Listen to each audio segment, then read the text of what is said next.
Je vous remercie de vous être déplacé pour entendre parler un peu de ce nouveau roman qui est Mon frère d'âme, Les mots de la fin. Les mots de la fin. M-O-T-S ou M-A-U-X? F-A-I-M ou F-I-N? De quel mot parle-t-on? De quelle fin parle-t-on? Je m'en voudrais, bien sûr, de ne pas souligner la contribution importante des personnes suivantes. Il y en a quelques-uns, puis j'en ai même au travers des gens qui sont dans la salle. D'abord, à tout honneur, comment on dit, à tout seigneur, tout honneur, des choses comme ça.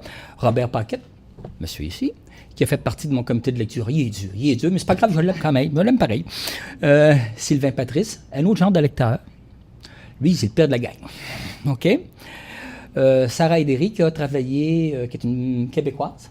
Oui, elle est la mère des René. Ah, c'est vrai, bon, c'est ça, excusez-moi. Alors, vous voyez, comme je suis très... elle a travaillé aussi, elle a lu, elle a fait des commentaires, tout ça. Et une certaine Ivanie Rodriguez de Moraes, qui a fait aussi partie de mon comité de lecture. OK? Je vais remercier, bien sûr, les membres de la Société des écrivains, parce qu'écrire un livre, ça se fait pas en vase clos. C'est un long processus. Alors, les gens qui aiment les choses vite faites, là, lancez-vous pas là-dedans. C'est des choses qui se font sur des années. Comme mon troisième, je l'ai commencé, je suis rendu à moitié, puis ça fait déjà à peu près 2 ans que je suis dedans. Je parle de la recherche. La recherche, ça prend 1 an et demi. J'ai même été au Brésil, il y a à peu près 1 an et demi, 2 ans. Je retourne bientôt, j'en suis à Fortez d'ailleurs. J'aimerais aussi remercier les artistes qui ont contribué à l'illustration. C'est un artiste parisien qui a travaillé à cette illustration-là. Et je vous invite à regarder comme il faut l'image, vous allez y trouver quelque chose un petit peu de bizarre dans l'image. Enfin, je vous laisse le soin de découvrir. OK? J'aimerais aussi y remercier Isabelle Norris, qui a fait partie aussi de tout ce travail-là. Et donnez-vous un exemple, il y a à peu près une 20aine de journalistes qui ont été invités. Alors, vous voyez, alors c'est la cohue. C'est normal. On ne fait pas ça parce qu'on veut... non, absolument, ça n'a rien à voir. OK? Évidemment, à Faible, là, on l'a un petit peu fait avant. Séance de dédicace pour ceux qui le veulent. Donc, si vous me permettez, après le lancement de mon premier roman, plusieurs personnes auraient souhaité m'entendre un peu plus. Je me souviens, le premier lancement, c'était d'ailleurs à la station de Mont-Tremblant. J'avais donné la place à plusieurs personnes, j'en vois ici, qui ont joué ce rôle-là. Puis on me dit, on aurait aimé ça t'entendre un peu plus. Ben là, c'est triste pour vous autres, mais vous allez devoir m'entendre un peu plus. Il n'y a pas de cours 101 du bon lancement, là. Ça n'existe pas, ça. S'il y en a un, dites-moi là, c'est ce que je vais mettre la main dessus. Mais ça n'existe pas. Donc, on essaye de faire un lancement qui nous ressemble. Puis, je vais essayer de vous toucher d'une façon que j'espère va laisser une empreinte chez vous. Ah, ma gang de... OK. OK. Sachant qu'il y a quelques représentants ici au Brésil, brésiliens, donc je vais tenter de m'adresser à elle en portugais. Chose rare. Tua ripo. OK? Boa tarde a todos. Eu me sinto honrado de estar aqui com vocês. A cada de vocês, o meu muito obrigado por terem vindo para o lançamento do volume 2 da trilogia de Mon frère d'âme. Esta tarde eu me dirijo a vocês como irmão falaria a seus irmãos. Pour ceux qui préfèrent l'anglais, on va faire un petit peu plus court. Ah, ben c'est déjà compliqué pour moi, juste ça, là. OK? Writing is like a long trip. A really long trip. The sea may be calm, but sometimes it could be very rough. It's real. It's really rough. Never lose where we come from. Of course. I speak about our inner trip. I give you my thought, my heart, and my soul. On passe en français. Vous voyez, c'est ça que je veux avoir. Des gens qui mais on ne se prend pas au sérieux, mais on fait les choses relativement sérieusement quand même. OK? J'ai presque toujours été confronté au comportement des hommes et des femmes devant la vie comme devant la mort. Mais oui, tantôt, quelqu'un parlait de ses expériences de mort au travail. On en a eu quelques-uns, j'en ai eu quelques-uns, et c'est des choses qu'on n'oublie jamais. Surtout quand c'est... En tout cas, on ne l'oublie jamais. OK? Puis donc, normal pour moi d'écrire les aventures des personnages qui sont habités dans leurs échanges quotidiens. Quand on fait près de 40 ans qu'on travaille en ressources humaines, on voit les gens sous plusieurs angles. Le vrai, le faux, le juste, le pas juste, qu'est-ce qui est réglementé, qu'est-ce qui ne l'est pas. On rencontre les gens sous plusieurs angles. Donc, permettez-moi maintenant de vous présenter, sans aller plus loin, présenter un peu, je ne me tarderai pas, je vais m'attarder surtout au contenu des livres. Je vais vous faire entrer un peu dans chacun des univers, puis ça va être ça le lancement, tout simplement. OK? Le premier, le tome 1. Regarde donc ça, toi. Le premier, le tome 1. On a tous dans notre vie des gens qu'on aime, inconditionnellement. Des artistes, des chanteurs, des danseurs, des politiciens, des baveux, n'importe qui. Bon, on les aime parce qu'on s'identifie à ces personnes-là. Moi, c'est facile à savoir qui. Moi, c'est avec Jacques Brel. C'est mon vrai frère d'âme.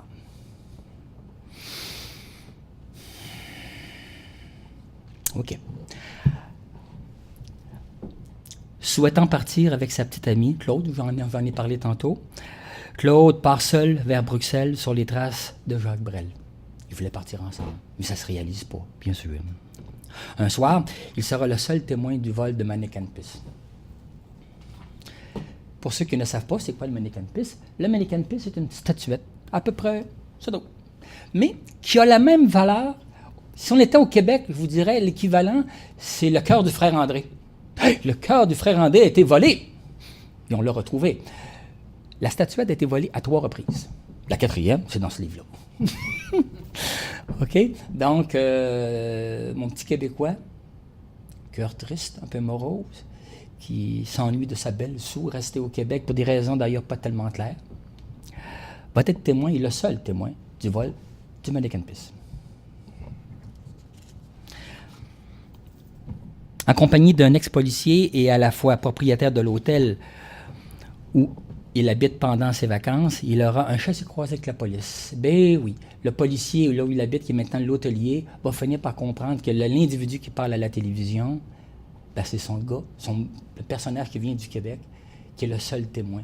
Là, lui, il est un peu sous, mais par toutes sortes d'artifices, il parvient à découvrir finalement qui sont les voilà, c'est les seuls qui le savent. Alors, il y a toute une intrigue avec des étudiants, les étudiants de l'Université libre de Bruxelles, avec l'Université de Lille en France.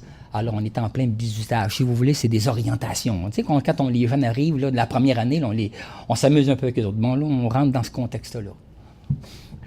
Actuellement, mon livre, évidemment, il est déjà en vente dans la seule librairie québécoise à Bruxelles. Puis j'espère un jour pouvoir aller faire un petit lancement comme ça à l'Université libre de Bruxelles. On verra bien. Dans les relations que Claude Langlois a avec cette femme-là, Suzanne Berthoud, l'acronyme SOU, il se souvient, là, quelques années, il y a eu une sorte de malentendu avec elle. Mais étant un malentendu qu'ils n'ont jamais vraiment discuté ensemble. Alors, je vais essayer de vous faire vivre un peu comment cet homme-là a vécu ça.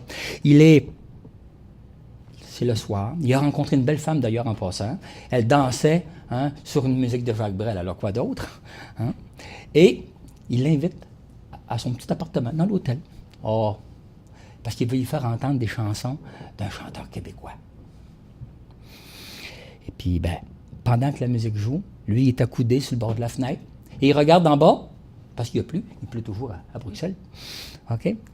Il y a une camionnette et sur la camionnette, il y a une flaque d'eau. Sur la flaque d'eau, la lune se reflète dedans. Et dans la lune, il y a une porte qui s'ouvre, un peu comme c'était une une sorte, il se rappelait un peu un événement, justement ce fameux sourire.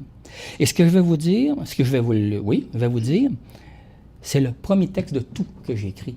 Il est tellement à mes yeux important que c'est exactement ce qu'il va y avoir aux côtés de ma tombe. Aux côtés de mon verrou, comment on appelle ça? Ouais? C'est ça que je disais. Pierre tombale. OK? Puis vous allez voir, je n'ai même pas besoin de le lire, parce que c'est le seul texte que j'ai appris par cœur. Donc, on se met en contexte. Il est appuyé. L'autre femme regarde l'autre, puis il a l'air à marmonner. Ça s'appelle « Mémoire soliloque d'un certain sourire ». Un soliloque, c'est quelqu'un qui se parle toute seule. Donc, mémoire de quelqu'un qui se parle toute seule concernant ce certain sourire. C'est pas évident à dire, vous savez, hein? Parce que ça veut dire beaucoup pour moi.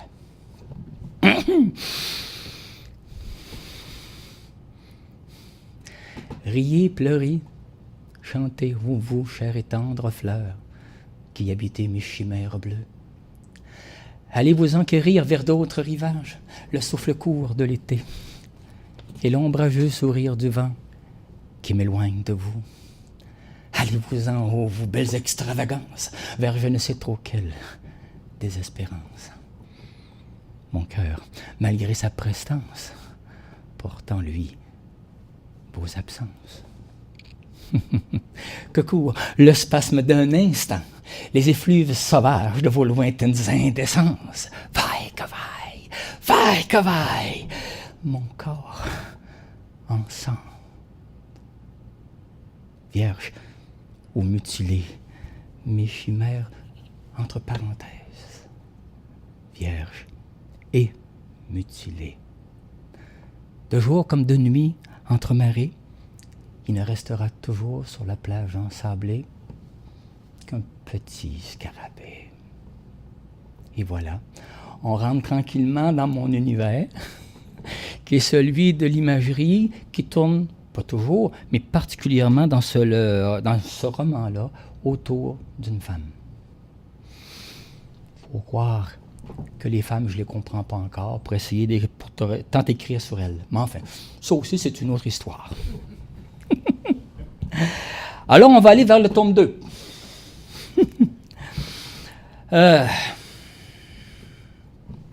Nous allons retrouver maintenant ce fameux hôtelier où habitait Claude Langlois. Là, maintenant, dans le tome 2, on va aller dans la vie de cet hôtelier qui était autrefois patrouilleur à la police de Bruxelles. Alors, je vais vous lire un petit peu, vous mettre faire un petit peu le topo. À Bruxelles, un inséparable duo formé par de jeunes et sympathiques policiers, Joseph Woutzman et Georges Keller, notre bonhomme en question, infiltrent un réseau de prostitution. Les nouvelles coqueluches du commissariat emploient des méthodes peu conventionnelles. Dans ce quartier malfamé de l'Alhambra, il rencontre Camila Gonçalves, ravissante jeune brésilienne au fort tempérament, contrainte de se prostituer. Bien décidée à changer de vie, elle livre secrètement à Georges des informations cruciales sur le proxénète qu'elle exploite et sur d'autres criminels qu'elle fréquente. Guidés par leurs intuitions, les deux policiers se retrouvent au cœur d'un important trafic de drogue, impliquant un gang brésilien. Comme c'est surprenant. Medelvaux, qui est leur patron, un de leurs collègues, les soupçonne d'être corrompus et les écarte de l'enquête. La vérité finira-t-elle par éclater au grand jour? Donc, voici le topo, à peu près, du livre. Ça tourne alentour de ça. Et encore une fois, excusez. Asseyez-vous. Alors, voici le topo du deuxième. On est dans un monde, encore une fois, où le rôle des femmes est important. Mais oui. Donc, je vais vous lire un court passage pour vous faire découvrir un peu Camila. Et en passant, c'est une Brésilienne et je ne connaissais pas du tout Ivani Rodriguez de Moraes. Lorsque j'ai commencé à écrire, parce qu'il me fallait bien qu'une femme vienne de quelque part. Et le hasard a voulu que cette femme-là vienne de Rio de Janeiro, puis qu'elle vienne du Brésil. Puis quelques mois, pratiquement quelques années après, il a fallu que j'ai rencontré ma Camille, il faut croire. Donc, on va s'inspirer un petit peu de cet univers-là. On va s'univers de... C'est qui cette femme-là? Comment qu'elle est? À son arrivée sur Bruxelles, Camilla brillait de tous ses feux. Elle était de ces individus sans compromis et calcul. À sa façon, elle revendiquait de toutes ses forces, son enfance, sa jeunesse et sa grande beauté. Si vous saviez le plaisir qu'on a d'écrire des choses comme ça. À vrai dire, elle était la pupille de son souteneur, Norman Coleman, appelé Coleman. Il n'en manquait pas d'air. Rapidement, après son arrivée rue Laeken, à Bruxelles, rouge à lèvres oblige, elle a été affublée de ce qui apparaissait, à première vue, des friperies et des bottes de cuir de talons hauts de bonne qualité. C'est sans doute ainsi qu'elle perdit peu à peu les réminiscences de son enfance et la plupart de ses légitimes aspirations. Espérant découvrir à chaque client un homme avec une vraie tendresse pour sa peau fraîche, nos sociétés néolibérales réduisent si bien le réel impact, la prostitution. Une chambre, une petite fenêtre, des semblants d'aisance, et voilà. Le tour est joué. Elle peut parfois se croire heureuse. Pour un rien amoureuse de son souteneur. Son bureau de travail était une chambrée. Que dire encore? Une petite cellule, comme il y en a des millions d'autres dans tous les ghettos du monde. Pays pauvre ou riche, l'exploitation humaine a des visages à faire pleurer tous les Christ rédempteurs de Rio de Janeiro ou d'ailleurs. Alors, elle apprit rapidement qu'il n'était pas toujours nécessaire de bien ranger sa chambre. Qu'elle avait appris quand elle était jeune, évidemment. La décoration générale de son alcôve laissait une curieuse impression de fragilité et un arrière-goût de vomissure dans la bouche.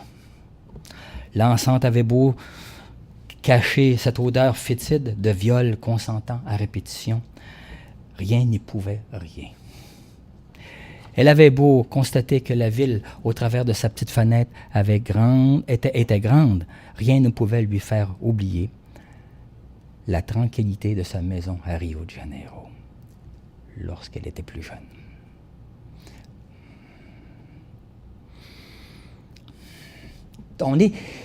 C'est quelque chose à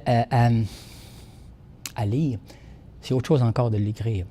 Parce que quand on écrit ça, on devient Camila Gonçalves.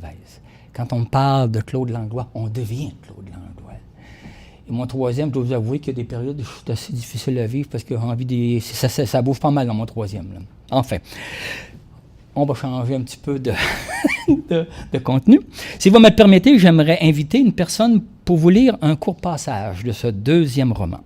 Qui plus est, c'est son propre texte comme auteur. Vous verrez, elle a beaucoup de talent. Docteur vétérinaire et professeur de quelques universités au Brésil, elle va écrire son premier livre sous peu. Elle portera sur les difficultés des immigrants en terre canadienne et québécoise. Je vous présente donc, sans plus tarder, Ivanie Rodriguez de Moraes, ma conjointe et épouse depuis peu. Mais avant, ben oui, il faut garder le suspense. Mais avant, nous aimerions vous faire entendre une chanson. C'est fort, baisse un peu le son. C'est juste une sorte d'introduction. Madame, c'est beau.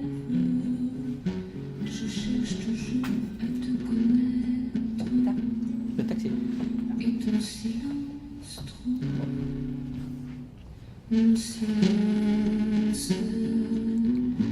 Merci beaucoup, Alain.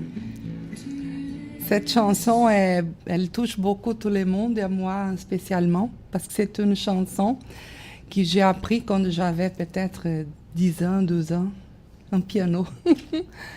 Donc, c'est beaucoup impactant pour moi d'être ici au lancement d'Alain. Et je veux lire les textes que je lui écris pour contribuer dans son livre. Pour un instant seulement. J'ai demandé du temps au temps. Il m'a demandé de combien de temps j'avais besoin. Alors, Je lui ai répondu que je voulais l'instant du temps de l'amour. Lui, sérieux, m'a répondu alors, « Pour l'amour, il n'a pas de temps. » Comment puis-je mesurer l'amour? Et j'ai retruqué. Le temps, sans m'accorder trop d'attention, m'a montré la direction de l'infini, laquelle nous n'atteignons jamais. Ainsi en est-il l'homme et des grands hasards qui mènent sa courte vie vers son destin. Merci beaucoup.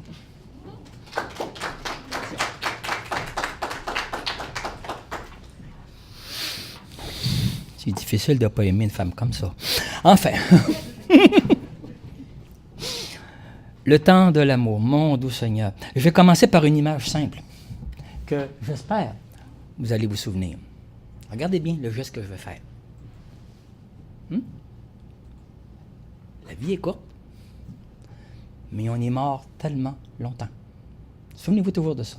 C'est-à-dire, pendant ce court instant qu'on appelle la vie, en bon québécois, coudon, on peut-tu avoir du fun? On peut-tu essayer de ne pas se prendre au sérieux, puis essayer d'apprécier la petite brise que le rideau nous laisse deviner un petit peu, la fraîche, les sourires des gens qu'on rencontre? C'est ce qu'il y a de plus difficile à faire.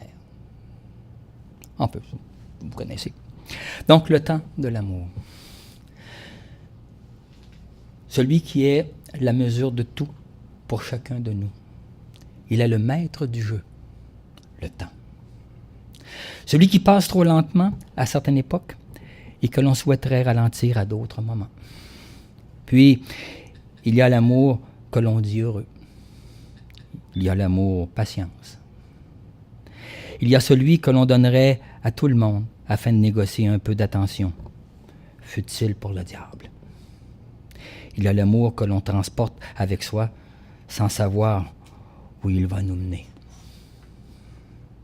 Il y a l'amour plus grand que soi. Il y a l'amour inespéré, celui qui nous sauve ou qui nous enfonce encore plus bas, dont se régalent volontiers nos petits scarabées. Vous vous souvenez, mon texte? Au creux de nos mains, parfois si vides, à la recherche d'autres mots comme, par exemple, le mot « joie de vivre ». Il se cache dans le sac à dos de nos vies respectives de petites billes, toutes menues, pour chaque instant que notre corps ou notre âme ont pris leur envol.